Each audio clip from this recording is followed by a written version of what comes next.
हर हर महादेव। आप सभी का स्वागत है हमारे चैनल पर। हरतालिका तीज व्रत हर साल भादो माह की शुक्ल पक्ष की तृतीया तिथि को मनाया जाता है। इस त्यौहार में मां पार्वती और भगवान शिव का व्रत किया जाता है। विधि विधान से पूजा की जाती है। हरतालिका तीज व्रत में सुहागिन महिला अपने पति की लंबी आयु और सुख सौभाग्य की कामना के लिए इस व्रत को करती हैं। वहीं कुछ जगहों पर कुंवारी लड़कियां भी अच्छे वर की इच्छा की वजह से, उसको अच्छे वर पाने की वजह से इस व्रत को रखती हैं, क्योंकि इस व्रत को माता पार्वती शंकर को प्रसन्न करने के बाद कुंवारी कन्या अपने लिए अच्छा घर वर मांगती हैं। यह व्रत निर्जल व्रत रखा जाता है,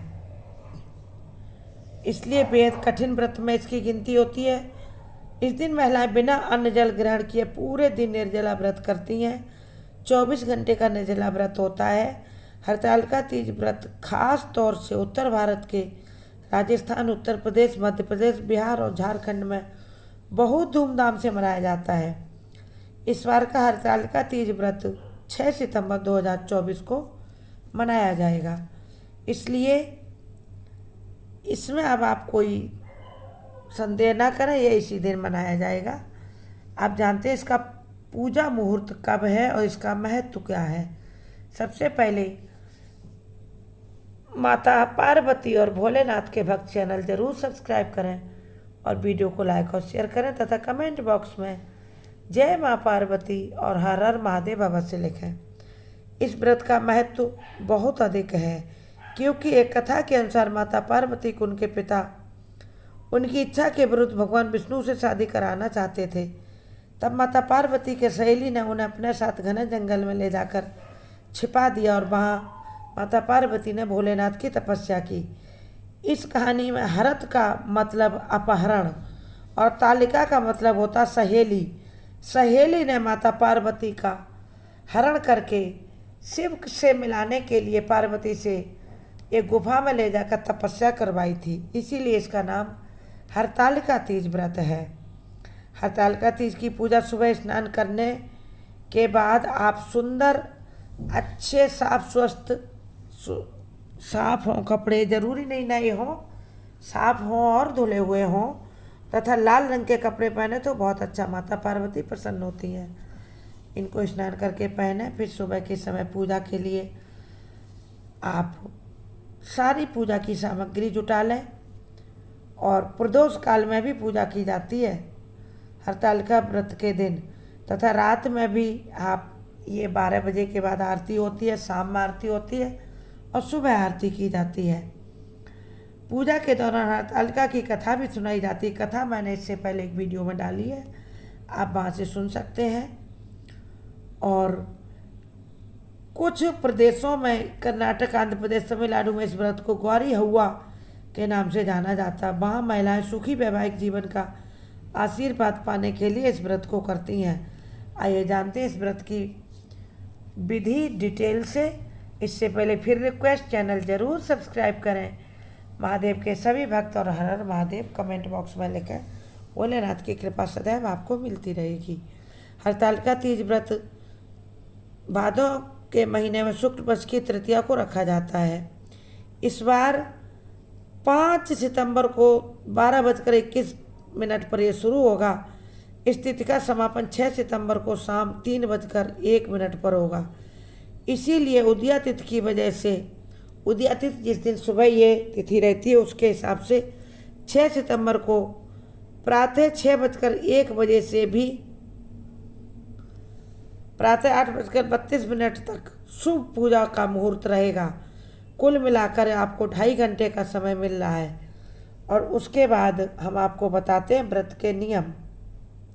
उदया तिथि की वजह से ये 6 को ही व्रत रखा जाएगा। तीज तो 5 को लग जाएगी, लेकिन व्रत 6 सितंबर में ही होगा। अब इसके कुछ नियम सुन लीजिए आप एक बार में, क्योंकि इसके व्रत के नियमों का ध्यान रखना बहुत जरूरी है। और सुबह का हमने पूजा मुहूर्त आपको बता दिया, 2.5 घंटे का है। 6:01 से 8:30 बजे तक, 6:32 तक है। फिर आप शाम को प्रदोष काल में भी पूजा करें, आरती करें, फिर रात को आधी रात में करें और सुबह करें।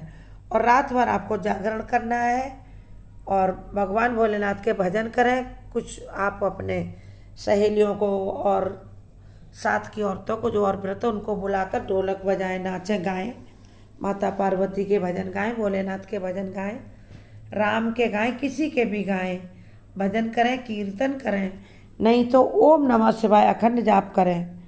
इसका भी भारी फल, बहुत ही पुनीत फल मिलेगा। अब इसके नियम एक नज़र में देख लीजिए। सभी स्वागलों को नियम अपनाने हैं। हरतालिका तीज व्रत के दिन आपको सुबह से लेकर दूसरे दिन सुबह पारण करने के बाद तक पानी नहीं पीना है।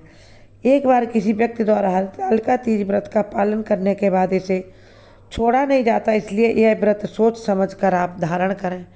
नहीं तो इस व्रत को करने की शुरुआत न करें, क्योंकि इसे बीच बीच में छोड़ते नहीं हैं। फिर आप इस व्रत को कई वर्ष तक करके, जैसे 11 वर्ष, 21 वर्ष करने के बाद किसी को आप इस व्रत को दान में दे दें। हरतालिका तीज व्रत वाले दिन या गंगा जी पर जाकर इस व्रत का दान करके आ जाएं, गंगा मैया को। क्योंकि कठिन व्रत होने की वजह से आजकल लोग इस व्रत को किसी के दान देने पर इस व्रत को नहीं लेते हैं। इसीलिए फिर गंगा जी पर आप जाके व्रत का दान कर सकते हैं। माता गंगा सबकी सहायता करती, आपका व्रत भी अवश्य ले लेंगी। हरतालिका तीज व्रत पर रात में जाकर शिव पार्वती की पूजा 3 बार तीनों पहर में होती है। जैसे मैंने पहले ही बताया था, शाम को होगी, कौन सा काल बोला जाता है, प्रदोष काल, फिर रात में 12 बजे निशीथ काल की 11 से 1 बजे के बीच में पूजा करें। निशीथ मुहूर्त इसको बोलते हैं, यानी आधी रात का। फिर सुबह ब्रह्म मुहूर्त में 4 बजे से लेकर के 5:30 बजे तक किसी भी समय में आप पूजा करें और जागकर भजन करें, पूजन करें, पंचाक्षर मंत्र का जाप करें। सोएं ना, क्योंकि सोना वर्जित, जो लोग व्रत करते उनके लिए। आप मंदिर के पास झांकी सजाएं, वहाँ और लोगों को भी बुला लें तो आपका समय आसानी से निकल जाएगा। नहीं तो रात भर जगना भी मुश्किल होता है। और इस व्रत का प्रभाव तो इतना अधिक है कि आप दंग रह जाएंगे इस व्रत की महिमा को जानकर। जब माता पार्वती का उन्होंने बहुत कठिन तपस्या की थी भोलेनाथ को पाने के लिए, उनकी सहेली हरण करके ले गई थी गुफा में, क्योंकि उनके पिताजी उनका विष्णु भगवान से विवाह कर रहे थे। तो भोलेनाथ इतने प्रसन्न हो गए, फिर हरतालिका तीज व्रत के दिन ही इनका विवाह हुआ है।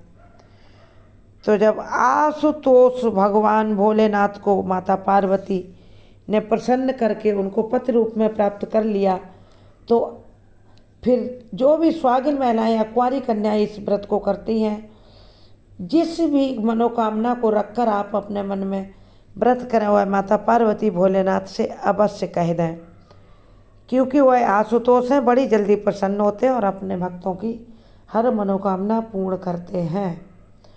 और जो भी यह व्रत करते हैं उनके घर में सुख संपत्ति की कभी कमी नहीं रहती है।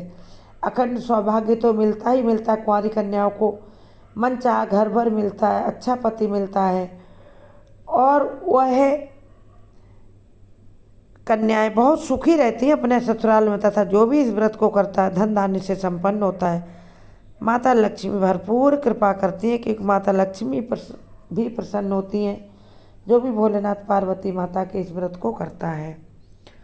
और आप इस व्रत का जब पारण कर लें, उसके बाद इस प्रसाद को ज़्यादा से ज़्यादा लोगों में बांट दें, क्योंकि यह प्रसाद बड़ा पुनीत होता है।